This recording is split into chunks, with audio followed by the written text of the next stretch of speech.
عشرہ مبشرہ کن کو کہتے ہیں؟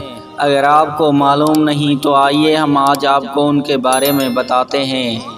وہ 10 صحابہ کرام جن کے جنتی ہونے کی خوشخبری نبی پاک صلی اللہ علیہ وآلہ وسلم نے دنیا میں ہی سنا دی تھی۔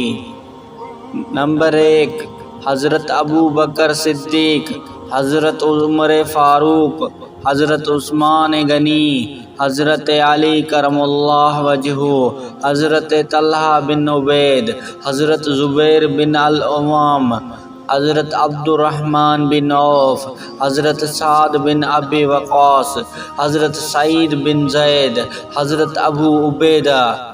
محترم ناظرین، اگر آپ کو ہماری یہ ویڈیو پسند آئی ہو تو ہماری ویڈیو کو لائک کریں اور شیئر کریں اپنے دوستوں کے ساتھ تاکہ ان کو بھی پتہ چل سکے۔ محترم ناظرین، اس طرح کی ویڈیو ہم آپ کے لیے لاتے رہتے ہیں۔ جزاک اللہ۔